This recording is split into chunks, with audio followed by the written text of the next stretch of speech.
கனடாவுக்கு டூரிஸ்ட் விசாவில் இதுவரைக்கும் வந்தவர்கள் எப்படி இருக்கிறார்கள், எப்படிப்பட்ட பிரச்சனையை சந்திக்கிறார்கள் என்ற பற்றி தான் பேச போகிறோம் இந்த வீடியோவில். சரி, இந்த வீடியோ பார்க்க முன்னே மறக்காமல் சப்ஸ்கிரைப் பண்ணி போட்டு வீடியோக்கு போங்க. வாங்க வீடியோக்கு போகலாம்.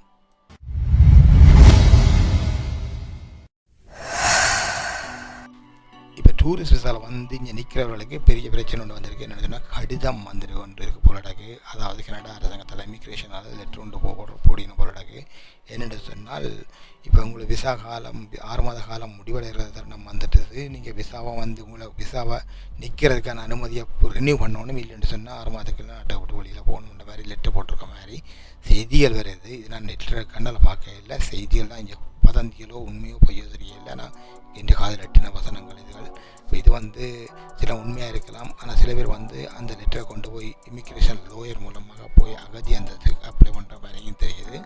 அது போக மற்றது சில பேர் வந்து இப்போ தகப்பனோட பிள்ளைகள் வந்தால் தகப்பன் நாட்டை 6 மாதம் முடிய முன்னே நாட்டை விட்டு போகிற மாதிரி போனால் தான் அவர் திருப்பி அந்த 10 வருஷ விசாவில் திருப்பி இங்கே வரலாம். இல்லாட்டி திருப்பி ஹோஸ்டலில் இங்கே நின்றுட்டு அவர் போனார்ன்னு சொன்னால் திருப்பி வரும்போது இங்கே இமிக்ரேஷன் விட மாட்டாங்க. அந்த பயத்தில் சில பேர் வலிக்கிறாங்க. சில பேர் வந்து பிள்ளையில் வந்து அப்படியே வந்து இங்கே அகதி அந்த சிகிக்கிற மாதிரியும் பதிஞ்சிருக்கு நம்மளோடக்கு. அப்போ அது அப்படியும் இருக்குது. சில பேர் வந்து அண்ணா தம்பியும் வந்து அண்ணா வழியில் போகிற மாதிரியும் தம்பி இங்கே நிற்கிற மாதிரியும் எல்லாம் நடந்திருக்கு விஷயங்கள். அது அப்படி இருக்கு. ரெண்டாவது கொஞ்சம் வேலைகள் இப்போ வந்து எல்லாம் கூடிய இந்த டூரிஸ்ட் விசா வந்தாங்கன்னா கையில் காற்றுக்கு வேலை செய்யணும். கடை வழியாக ரெஸ்டாரண்ட் வழியாக அது குறைஞ்ச சம்பளத்துக்கு தெரிஞ்சு தானே உங்களுக்கு சொல்லி முதலே வீடியோ போட்டிருக்கிறேன். சிலர் வந்து வேலை செய்யணும். இப்போ அந்த அகதி அந்த பாய்ஞ்ச உடனே அந்த பேப்பர் கொடுக்கணும். அந்த இமிக்ரேஷன் பேப்பர் வந்து இவர் வேலை செய்கிறதுக்கு அதை கொண்டு போய் திருப்பி அதே கடையில் கையில் காற்றுக்கு வேலை கடையிலேயே அந்த பேப்பரை காட்டி இவர் வேலை செய்கிறார். இன்னொரு பிரச்சனை, அங்கே சம்பளம் வந்து பெருசாக இங்கே வந்து இப்போ அடிப்படை சம்பளம் வந்து 17 ரூபா 35 ஒன்று கொடுக்கணும். அந்த சம்பளம் கொடுக்க போகிற இல்லை. இவர் எப்படி எடுத்தாரோ அந்த சம்பளம் தான் கொடுத்து கொண்டிருக்காங்க அவர்களுக்கு. அதால் இவரோட ஏமாற்றப்படுற மாதிரி தெரியுது. சரி, அது அப்படியே இருக்கட்டும். இப்போ இவர்களுக்கு பிரச்சனை சொன்னால் இவர்கள் பதியோணும். இல்லைன்னு நாட்டை விட்டு வெளியில் போகணும். இப்போ புதுசாக விசா கொடுக்குறாங்களான்னு கேட்பீங்க. இப்போ புதுசாக விசா கொடுக்குறாங்களோ இல்லையோ தெரியல. ஆனால் நிறைய ஸ்லோவாக இருக்குது இப்போ விஷயம். என்னென்னா நிறைய பேர் ரிஜெக்ட் பண்ணியிருக்காங்க. அண்மையில் எனக்கு தெரிஞ்ச ஒரு நபருக்கு ரிஜெக்ட் பண்ணியிருக்காங்க. என்ன காரணம்னு சொன்னால் உங்களுக்கு சொந்தக்காரோட கனடாவில் இல்லை, உங்களோட சொந்தம் வந்து ரத்த உறவு இல்லைன்னு சொல்லி ரிஜெக்ட் பண்ணியிருக்காங்க. அது லெட்டர் போட்டிருக்காங்க. ஒன்று. ரெண்டாவது அந்த லெட்டர் உங்களுக்கு காட்டுறேன் பாருங்கள் நீங்கள். அப்படி இருக்க ஒன்று. அடுத்தது வந்து இப்போ விசா வந்து ஸ்டூடெண்ட் விசா மற்றெல்லாம் கொஞ்சம் ஸ்லோவாகிருக்காங்க, எடுக்கிறது இல்லை. அப்ளிகேஷன் இல்லாமல் வந்தால் கூட இப்போ எடுத்து இந்த வேலை திட்டம் நடக்கிறது இல்லை போலடாக்கு.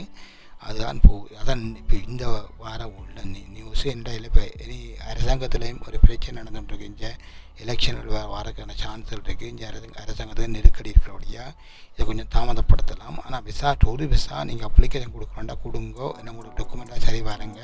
உங்களுக்கு யாராவது ரத்த உறவுகள் இங்கே இருந்தால் அவர்கள் மூலமாக நீங்கள் விசாவுக்கு அப்ளை பண்ணலாம், டூரிஸ்ட் விசாவுக்கு அப்ளை பண்ணலாம். திருப்பியும் அதான் சொல்கிறேன். என்ன சொன்னால் ஆல்ரெடி தான் இது மாதிரி வீடியோ போட்டிருக்கிறேன். நீங்கள் இங்கே வந்து டூரிஸ்ட் விசாவில் வந்தால் 6 மாதத்துக்கு நாட்டை விட்டு போகணும். இல்லைன்னு சொன்னால் இங்கே நீங்கள் அகதி தஞ்சம் கேட்கணும். இது ரெண்டு முடிவெடுத்துவாங்க. ஒன்று. ரெண்டாவது அடுத்த பிரச்சனை சொன்னால் இங்கே வந்து ஒர்க் பெர்மிட்டு அதில் வாராண்டுலாம் கொஞ்சம் கஷ்டமாக இருக்கும். ஒன்று. ரெண்டாவது ஸ்டூடெண்ட் விசா அதுவும் கொஞ்சம் கஷ்டமாக இருக்கும். அது ரெண்டு தான் கொஞ்சம் இருக்காங்க போடாது. டூரிஸ்ட் விசாவை பற்றி என்ன கொஞ்சம் பேச்சு ஒன்றும் வரையில் பெருசாக. அப்போ டூரிஸ்ட் விசா கொடுத்து கொண்டே இருக்கிறாங்க போராடக்கு. அதுக்கும் கிட்டத்தட்ட 59 நாளைக்கு மேலே தான் அந்த ப்ரோசஸ் நடக்கும் போராடக்கு. ஏன்னா அப்ளிகேஷன் கொடுத்து 59 நாளைக்கு பிறகு தான் அந்த எடுத்து இதுன்றாங்க போலக்கு. அதுக்கு அவ்வளோ காலம் பிடிக்கும் போராடக்கு. சில நேரம் சுலுவாக கேட்டுறான் போராடக்கு. சரி, எது எப்படியோ இது எனக்கு தெரிஞ்சபடியாக இதை பற்றி தான் கூட ஷேர் பண்ணுறேன். இப்போ இதை பற்றி நீங்கள் என்ன நினைக்கிறீங்கன்னு சொல்லி கமெண்ட்டில் போடுங்க. இதே போல் மற்றொரு வீட்டில் சந்திப்போம். அது வரைக்கும் நன்றி, வணக்கம்.